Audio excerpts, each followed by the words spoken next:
மிதுனம் ராசி அன்பர்களே, இனிய வணக்கம். மற்றவங்களுக்காக நீங்கள் உங்களையே இழந்த நிலைமையில்தான் உங்களுடைய வாழ்க்கை இப்பொழுது இருந்து கொண்டும் இருக்கும். மிதுனம் ராசிக்காரங்க, நீங்கள் பிறருக்கு உதவும் குணம் கொண்டவர்கள். மற்றவங்களுடைய முகத்தில் மகிழ்ச்சியை பார்க்க தன்னுடைய சொந்த நலனை தியாகம் செய்யக்கூடிய ஒரு நபர்களும் நீங்களாகத்தான் இருப்பீர்கள். அது எதற்காகவும் நீங்கள் ஒரு நிமிடங்கள் கூட யோசிக்கவோ மாட்டீங்க, எதை பற்றியும் தயங்கவோ மாட்டீங்க. வாழ்க்கைக்குள்ளே எதை செய்யணும் எதை செய்யக்கூடாது அப்படின்னு எல்லாத்தையும் புரிந்து கொண்டு அதன்படி நடக்கக்கூடிய ஒரு நபர்களும் நீங்களாகத்தான் உங்களுடைய வாழ்க்கைக்குள்ளே இருக்கவோ ஆரம்பிப்பீங்க. உங்கள் ராசிக்கு விரயஸ்தானமான 12ஆம் இடம் பலவீனம் அடைந்திருந்த காலத்தில் நீங்கள் அடுத்தவங்களுக்காக உங்களுடைய சுயமரியாதை, நேரம், பணம், ஏன் உங்களுடைய சொந்த வாழ்க்கையை கூட நீங்கள் இழந்தும் நின்றிருப்பீங்க. இதெல்லாம் யாருக்காக? நீங்கள் அவங்களுடைய வாழ்க்கை நல்லா இருக்கும், அவங்களுடைய வாழ்க்கையில் அவங்க முன்னேறணும். ஏன்னா அவங்களுடைய வாழ்க்கையில் அவங்க நிறைய பார்க்கக்கூடாத அவமானங்களையும் அசிங்கங்களையும் வாழ்க்கைக்குள்ளே பார்த்துட்டாங்க. இனிமேல் அவங்களால வாழவே முடியாது அப்படின்னு நீங்கள் நினைத்து அல்லது உயிருக்கு உயிராக பழகியிருப்பீங்க. அவங்களுக்கும் போதுமான அளவுக்கு வாழ்க்கையில் உங்களால் முடிந்த வெற்றிகளையும் நல்ல ஒரு நிலைமையிலையும் உங்களுடைய நேரத்தையும் பணத்தையும் அனைத்தையுமே செலவழித்து உங்களால் முடிந்த உதவிகளையெல்லாம் செய்து வாழ்க்கையில் நீங்கள் உயர்த்தி கொடுப்பீங்க. மற்றவங்களுடைய குடும்ப பிரச்சனைகளை தீர்ப்பதற்கும் அவங்களுடைய கடன்களை அடைப்பதற்கும் நீங்கள் முன்னின்று உழைத்து கொண்டுமே தான் இருந்தீர்கள். இதுவரைக்கும் உழைத்து கொண்டும் தான் இருக்கிறீர்கள். தேவைகளை புறக்கணித்தீர்கள். உங்களுடைய தேவைகளை, உங்களுடைய சொந்த தேவைகளை கூட நீங்கள் புறக்கணித்தீங்க. ஆனால் இறுதியாக நீங்கள் அத்தனையுமே இழந்து நின்ற போது உங்களுக்குன்னு எதுவுமே இல்லாமல் நம்முடைய வாழ்க்கை நடுத்தெருவில் வந்துவிட்டது என்றெல்லாம் நீங்கள் யோசித்து கொண்டிருந்த போது நம்ம உதவியவர்கள் யாராவது நமக்கு உதவி செய்வார்களோ, அவங்களை எப்படி காண்டாக்ட் பண்ணுறோன்னு தெரியல, எதுவுமே தெரியாமல் நடு ரோட்டில் நீங்கள் நின்று கொண்டிருந்த நாட்கள் உங்களுடைய வாழ்க்கைக்குள்ளே இருக்கும். அப்பொழுது அந்த ஒரு நபர்கள் உங்களுக்கு எதிராகவோ அல்லது உங்களுக்கு அருகிலேயே உங்களை பார்த்து விட்டு தான் கிராஸ் ஆவாங்க. அந்த ஒரு நிமிடத்தில் அவங்க உங்களுக்கு உதவி செய்யவில்லை என்றாலும் பரவாயில்லை, உங்களிடம் ஒரு வார்த்தைகள் கூட, உனக்கு என்னப்பா ஆயிட்டு, உனக்கே இந்த ஒரு நிலைமையா அப்படின்னு ஒரு வார்த்தைகள் கூட கேட்காம உங்களை பார்த்தோம் பார்க்காமலும் ஏதோ தெரிந்தும் தெரியாமலும் போகிறது போல மூஞ்சை திருப்பி கொண்டு சில நபர்கள் உங்களுடைய வாழ்க்கைக்குள்ளே போயிருப்பாங்க. அப்பொழுது நீங்கள் நினைத்து பார்த்துருப்பீங்க, அதே மனிதர்கள் உங்களை அப்பாவி என்றும் ஏமாளி என்றும் முத்திரை குத்திவிட்டு விலகி சென்றிருப்பார்கள். மற்றவங்களுக்காக உங்களையே அழித்து கொண்ட இந்த சூழ்நிலை உங்களுடைய மனதில் ஆறாத ஒரு வடுவாகவே மாறியிருக்கும். எல்லாத்துக்கும் நம்ம ஓடி ஓடி பண்ணணும். அப்படி ஓடி ஓடி பண்ணி தான் இப்போ நம்மளுடைய வாழ்க்கைக்குள்ளே எதுவுமே இல்லாமல் போயிட்டு, ஆனால் நம்ம உதவி செய்தவங்கெல்லாம் வாழ்க்கையில் நல்லா இருக்காங்க, நம்ம தான் நடுத்தரவுக்கு வந்துட்டோம் அப்படின்னு உங்களுடைய வாழ்க்கையை நினைத்து நீங்கள் புலம்பாத நாட்கள் கிடையாது. அதனாலேயே உங்களுடைய வாழ்க்கைக்குள்ளே பட்டு நீங்கள் சில விஷயங்களை திருத்தி கொண்டிருப்பீங்க. அடுத்ததாக உங்களுடைய குடும்பத்துக்குள்ளே உருவான கருத்து வேறுபாடுகள். உங்கள் ராசிக்கு 2ஆம் வீடான குடும்பஸ்தானத்தில் ஏற்பட்ட ராகுவின் சஞ்சாரமோ அல்லது அசுப கிரகங்களின் பார்வையோ உங்கள் இல்லத்தில் இருந்த நிம்மதியை குலைத்திருக்கும். மிக சிறிய அற்பமான விஷயங்களுக்கு கூட குடும்ப உறுப்பினர்களுக்குள் மிகப்பெரிய ஒரு வாக்குவாதங்களும் கருத்து வேறுபாடுகளும் உங்களுடைய வாழ்க்கைக்குள்ளே முளைத்தன. அது முளைத்து அது இன்னமும் உங்களுக்குள்ள கவலைகளையும் கஷ்டங்களையும் தேடி கொடுத்து கொண்டே தான் இருக்குது. கணவன் மனைவிக்குள்ளோ அல்லது பெற்றோர் பிள்ளைகளுக்குள்ளோ ஒருவருக்கொருவர் பேசும் வார்த்தைகளில் ஈகோ தலை தூக்கி கொண்டே இருக்கும். எது செய்தாலும் அதில் ஒரு நியாயங்கள் கிடைக்கவில்லை. நீங்கள் நல்ல எண்ணத்தோடு சொல்லும் வார்த்தைகளை கூட குடும்பத்தினர் தவறாக புரிந்து கொள்வார்கள். உங்களை ஒரு சர்வாதிகாரியை போல சித்தரிக்கவோ ஆரம்பிப்பார்கள். நீங்கள் நல்லது சொன்னாலும் உங்கள் பக்கம்தான் கெடுதல்கள் இருக்கிறது என்று நினைக்கக்கூடிய ஒரு குடும்பமாகத்தான் உங்களுடைய குடும்பமானது இதுவரைக்கும் இருந்திருக்கும். இதனால் ஒரே வீட்டிற்குள் இருந்து கொண்டே அந்நியர்களைப் போல முகம் கொடுத்து பேசாமல் மௌன போரில் ஈடுபட்ட நாட்கள் உங்களுடைய இல்லத்தின் மகிழ்ச்சியை திருடி சென்றன. அது இன்னமும் உங்களுடைய குடும்பத்துக்கு உங்களுக்கு அவர்களுக்கும் இல்லை கஷ்டங்களை மட்டுமே தேடி கொடுத்து கொண்டே தான் இருந்தது. உங்களுடைய குழந்தைகளின் முடிவால் உங்களுடைய வாழ்க்கைக்குள்ளே ஏற்பட்ட அதிர்ச்சி. பிள்ளை செல்வத்தை குறிக்கும் 5ஆம் வீடான புத்திரஸ்தானத்தில் சனியின் பார்வையோ அல்லது கேதுவின் தாக்கமோ இருந்த காலத்தில் உங்களுடைய பிள்ளைகளின் சில சுயநலமான அல்லது அவசரமான முடிவுகள் உங்களுக்கு பேரிடியாகவே அமைந்திருக்கும் என்று தான் கூற வேண்டும். அவர்களின் கல்வி தேர்வு, தவறான நண்பர்களின் சேர்க்கை அல்லது உங்களுடைய சம்மதமில்லாத காதல் மற்றும் திருமண முடிவுகள் உங்களை சமூகத்தின் முன்னால் தலைக்குனிய வைத்ததுடன் மான ரீதியான பெரும் ஒரு அதிர்ச்சியும் உங்களுடைய வாழ்க்கைக்குள்ளே தேடி கொடுத்திருக்கும்.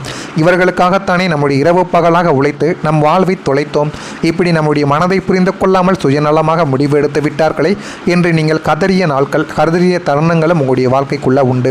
பிள்ளைகளின் பிடிவாத போக்கால் குடும்ப மரியாதையை கேள்விக்குறியான ஒரு நிலைமையை நீங்கள் சந்திக்க வேண்டிய ஒரு சூழ்நிலையும் உங்களுடைய வாழ்க்கைக்குள்ளே ஏற்பட்டு அது இன்னமும் உங்களுக்குள்ள கவலைகளையும் கஷ்டங்களையும் தேடி கொடுத்து தேவையில்லாத பிரச்சனைகளையும் உங்களுக்குள்ளே உருவாக்கி கொண்டே தாங்க இருக்குது. கூறிய தானியம் உங்களுடைய வாழ்க்கைக்குள்ளே நடந்து இருக்கிறதா இல்லையா என்பதை மட்டும் நீங்கள் கமெண்ட் வழியாக தெரிவியுங்கள். மறக்காமல் நம்முடைய ராசி பலன் சேனலுக்கு ஒரே ஒரு சப்ஸ்கிரைப் மட்டும் செய்து வைத்துக் கொள்ளுங்கள். அப்பொழுது தான் நம்ம தொடர்ந்து பதிவிடும் வீடியோக்கள் அனைத்தும் தொடர்ந்து உங்களுக்கு நோட்டிஃபிகேஷனாக வந்து கொண்டே தான் இருக்கும். வரக்கூடிய இந்த ஒரு தேதி முதல் மிதுனம் ராசி அன்பர்கள் வாழ்க்கையில் குடும்பத்தில் மகிழ்ச்சியான நிகழ்வுகள், நல்ல ஒரு முடிவுகளை எடுக்கக்கூடிய ஒரு நேரம் உங்களுடைய வாழ்க்கைக்குள்ளே பிறந்துவிட்டது. உங்கள் ராசிக்கு 2ஆம் இடமான குடும்பஸ்தானமும் 4ஆம் இடமான சுகஸ்தானமும் குருவின் அமுத பார்வையால் புனிதமடைய போவதால் உங்களுடைய இல்லத்தில் அசுப சக்திகள் மற்றும் திருஷ்டிகள் எல்லாமே தானாகவே விலகி லட்சுமி கடாட்சியம் உங்களுடைய வாழ்க்கைக்குள்ளே குடியேறவும் ஆரம்பிக்கும். சதா சர்வகாலமும் சண்டையும் சச்சரவுமாக இருந்த ஒரு வீட்டில் இனிமேல் சிரிப்பொலியும் மகிழ்ச்சியும் மட்டுமே நிறைந்திருக்கும் என்றால் யாராலையாவது நம்ப முடியுமா? ஆனால் உங்களுடைய குடும்பத்துக்குள்ளே நடக்கும். வரக்கூடிய இந்த ஒரு தேதிக்கு பிறகு உங்களுடைய குடும்பத்துக்குள்ளே ஒரு நல்ல செய்தி உங்களை தேடி வரும். அதனால் உங்களுடைய குடும்பத்தில் போதுமான அளவுக்கு நன்மைகள் உங்களுடைய வாழ்க்கைக்குள்ளே உருவாக்கும். நீண்ட நாட்களாக தள்ளிப்போன சுப நிகழ்ச்சிகள், அது பிள்ளைகளின் திருமணமாக இருக்கட்டும், காதுகுத்து சீமந்தம் அல்லது புதுமனை புகுவிழாவாகவும் இருக்கட்டும், அடுத்தடுத்த உங்களுடைய இல்லத்தில் மிகவும் விமர்சையாக எல்லா விதமான சுப காரியங்களும் இனிமேல் உங்களுடைய வாழ்க்கைக்குள்ளே அரங்கேறும். அதை நீங்களே நினைத்து பார்த்திருக்க நம்முடைய வாழ்க்கையிலும் நம்முடைய குடும்பத்திலும் கடந்த சில ஆண்டுகளாக 10 வருடங்களாகியும் எந்த விதமான சுபகாரியங்களும் நடக்காமல் இருந்தது இப்பொழுது எப்படி நடக்கிறது என்று நீங்களே ஆச்சரியப்படக்கூடிய அளவுக்கு உங்களுடைய குடும்பத்தில் நல்ல நிகழ்வுகள் இனிமேல் நடக்க ஆரம்பிக்கும். குடும்ப உறுப்பினர்கள் அனைவரும் ஒன்று கூடி மகிழும் ஒரு தருணங்கள் உருவாகப் போவதால் உறவினர்கள் மத்தியில் உங்களுடைய குடும்பத்தின் கௌரவமும் அந்தஸ்தும் பல மடங்கு உயரவும் ஆரம்பிக்கும். அதேபோல் கணவன் மனைவி மனம் திறந்து பேசவும் ஆரம்பிப்பாங்க. களத்திரஸ்தானமாகிய 7ஆம் வீட்டில் இருந்த அசுப கிரகங்களின் நிழல் பார்வைகள் முற்றிலுமாக விலகப் போவதால் கணவன் மனைவி இருவருக்குள்ளும் இருந்த மௌனப்போரும் தேவையற்ற வாக்குவாதங்களும் முடிவுக்கு வந்துவிடும். கடந்த காலங்களில் யாரோ 3வது மனிதரின் பேச்சை கேட்டு உங்களுக்கிடையே எழுந்த சந்தேகங்களும் ஈகோ பிரச்சனைகளும் எல்லாமே நீங்கி அன்னோன்யமும் காதலும் பன்மடங்கு அதிகரிக்கும். இருவரும் அமர்ந்து தங்களுடைய மனதிற்குள் இருந்த குறைகளையும் எதிர்பார்ப்புகளையும் மனம் திறந்து பேசி தீர்த்து கொள்ளக்கூடிய ஒரு காலம் இதுவாகத்தான் உங்களுடைய வாழ்க்கைக்குள்ளே இருக்கும். இந்த ஒரு மனம் திறந்த பேச்சை உங்களுக்கிடையே இருந்த இடைவெளியை குறைத்து ஒருவரை ஒருவர் ஆழமாக புரிந்து கொள்ளக்கூடிய அளவுக்கு நன்மைகளை தேடி கொடுக்கும். குடும்ப பொருளாதாரத்தை உயர்த்துவதற்காக இருவரும் இணைந்து எடுக்கக்கூடிய கூட்டு முடிவுகள் மாபெரும் வெற்றியை உங்களுக்கும் சரி உங்களுடைய குழந்தைகளுக்கும் குடும்பத்திற்கும் போதுமான அளவுக்கு நன்மைகளை தேடி ஆரம்பிக்கும்.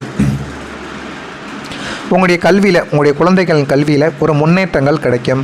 புத்திரஸ்தானமாகிய 5ஆம் வீட்டில் ஏற்படக்கூடிய சுபகிரகங்களின் சஞ்சாரத்தால் உங்கள் பிள்ளைகளின் வாழ்வில் மாபெரும் நன்மைகளும் திருப்ப முனைகளும் உங்களுடைய வாழ்க்கைக்குள்ளே உண்டாகும். படிப்பில் கவனம் செலுத்தாமல் மொபைல் போன் மற்றும் தேவையற்ற நண்பர்களின் சேர்க்கையால் உங்களை அளவைத்த குழந்தைகள் இனிமேல் தங்களின் தவறை உணர்ந்து பொறுப்புள்ள பிள்ளைகளாக மாறவும் ஆரம்பிப்பார்கள். அவர்களின் கல்வியில் அசாத்தியமான ஒரு முன்னேற்றம் உண்டாகவும் ஆரம்பிக்கும். அதை நீங்களே எதிர்பார்க்க நம்முடைய குழந்தைகள் தான் இந்த அளவுக்கு படிக்கிறார்கள் என்று நீங்களே ஆச்சரியப்படக்கூடிய வகையில் உங்களுடைய குடும்பத்துக்குள்ளே இனிமேல் வரக்கூடிய நாட்கள் போதுமான அளவுக்கு நன்மைகளை தேடி கொடுக்கும். உயர்கல்விக்காக எதிர்பார்த்த நல்ல கல்லூரியில் சேர்க்கை கிடைப்பது அல்லது வெளிநாடு சென்று படிப்பதற்கான ஸ்காலர்ஷிப் போன்ற சுப செய்திகள் உங்களை தேடி வந்துவிடும். அவர்களின் அசாத்தியமான மதிப்பெண்களும் அவர்கள் வாங்கக்கூடிய பதக்கங்களும் உங்களை சுற்றத்தினர் மத்தியில் தலை நிமிர்ந்து பெருமையோடு வாழ வைக்கும் அளவுக்கு நன்மைகளை உங்களுடைய வாழ்க்கைக்குள்ளே தேடி கொடுக்கும். இதெல்லாம் நடக்கிறதா இல்லையா என்பதை மட்டும் நீங்கள் கவனமாக பார்த்து தெரிந்துக்கோங்க. மறக்காமல் நம்முடைய சேனலுக்கு ஒரே ஒரு சப்ஸ்கிரைப் மட்டும் செய்து வைத்துக் கொள்ளுங்கள். அப்பொழுது தான் நம்ம தொடர்ந்து பதிவிடும் வீடியோக்கள் அனைத்தும் தொடர்ந்து உங்களுக்கு நோட்டிஃபிகேஷனாக வந்து கொண்டே இருக்கும். நல்லதே நினையுங்கள், உங்களுடைய வாழ்க்கைக்குள்ளும் நல்லது மட்டுமே நடக்கும். நான் ஏதேனும் உங்களை பற்றி தவறாகவோ பொய்யாக பேசியிருந்தாலோ என்னை மன்னித்து விடுங்கள். மறக்காமல் நம்முடைய ராசி பலன் சேனலுக்கு ஒரே ஒரு சப்ஸ்கிரைப் மட்டும் செய்து வைத்துக் கொள்ளுங்கள். நன்றி, வணக்கம். 10 வருடங்களாகியும் எந்த விதமான சுபகாரியங்களும் நடக்காமல் இருந்தது இப்பொழுது எப்படி நடக்கிறது என்று நீங்களே ஆச்சரியப்படக்கூடிய அளவுக்கு உங்களுடைய குடும்பத்தில் நல்ல நிகழ்வுகள் இனிமேல் நடக்க ஆரம்பிக்கும். குடும்ப உறுப்பினர்கள் அனைவரும் ஒன்று கூடி மகிழும் ஒரு தருணங்கள் உருவாகப் போவதால் உறவினர்கள் மத்தியில் உங்களுடைய குடும்பத்தின் கௌரவமும் அந்தஸ்தும் பல மடங்கு உயரவும் ஆரம்பிக்கும். அதேபோல் கணவன் மனைவி மனம் திறந்து பேசவும் ஆரம்பிப்பாங்க. களத்திரஸ்தானமாகிய 7ஆம் வீட்டில் இருந்த அசுப கிரகங்களின் நிழல் பார்வைகள் முற்றிலுமாக விலகப் போவதால் கணவன் மனைவி இருவருக்குள்ளும் இருந்த மௌனப்போரும் தேவையற்ற வாக்குவாதங்களும் முடிவுக்கு வந்துவிடும். கடந்த காலங்களில் யாரோ 3வது மனிதரின் பேச்சை கேட்டு உங்களுக்கிடையே எழுந்த சந்தேகங்களும் ஈகோ பிரச்சனைகளும் எல்லாமே நீங்கி அன்னோன்யமும் காதலும் பன்மடங்கு அதிகரிக்கும். இருவரும் அமர்ந்து தங்களுடைய மனதிற்குள் இருந்த குறைகளையும் எதிர்பார்ப்புகளையும் மனம் திறந்து பேசி தீர்த்து கொள்ளக்கூடிய ஒரு காலம் இதுவாகத்தான் உங்களுடைய வாழ்க்கைக்குள்ளே இருக்கும். இந்த ஒரு மனம் திறந்த பேச்சை உங்களுக்கிடையே இருந்த இடைவெளியை குறைத்து ஒருவரை ஒருவர் ஆழமாக புரிந்து கொள்ளக்கூடிய அளவுக்கு நன்மைகளை தேடி கொடுக்கும். குடும்ப பொருளாதாரத்தை உயர்த்துவதற்காக இருவரும் இணைந்து எடுக்கக்கூடிய கூட்டு முடிவுகள் மாபெரும் வெற்றியை உங்களுக்கும் சரி உங்களுடைய குழந்தைகளுக்கும் குடும்பத்திற்கும் போதுமான அளவுக்கு நன்மைகளை தேடி ஆரம்பிக்கும். உங்களுடைய கல்வியில் உங்களுடைய குழந்தைகளின் கல்வியில் ஒரு முன்னேற்றங்கள் கிடைக்கும். புத்திரஸ்தானமாகிய ஐந்தாம் வீட்டில் ஏற்படக்கூடிய சுபக்கிரகங்களின் சஞ்சாரத்தால் உங்கள் பிள்ளைகளின் வாழ்வில் மாபெரும் நன்மைகளும் திருப்ப முனைகளும் உங்களுடைய வாழ்க்கைக்குள்ளே உண்டாகும். படிப்பில் கவனம் செலுத்தாமல் மொபைல் போன் மற்றும் தேவையற்ற நண்பர்களின் சேர்க்கையால் உங்களை அளவைத்த குழந்தைகள் இனிமேல் தங்களின் தவறை உணர்ந்து பொறுப்புள்ள பிள்ளைகளாக மாறவும் ஆரம்பிப்பார்கள். அவர்களின் கல்வியில் அசாத்தியமான ஒரு முன்னேற்றம் உண்டாகவும் ஆரம்பிக்கும். அதை நீங்களே எதிர்பார்க்க நம்முடைய குழந்தைகள் தான் இந்த அளவுக்கு படிக்கிறார்கள் என்று நீங்களே ஆச்சரியப்படக்கூடிய வகையில் உங்களுடைய குடும்பத்துக்குள்ளே இனிமேல் வரக்கூடிய நாட்கள் போதுமான அளவுக்கு நன்மைகளை தேடி கொடுக்கும்.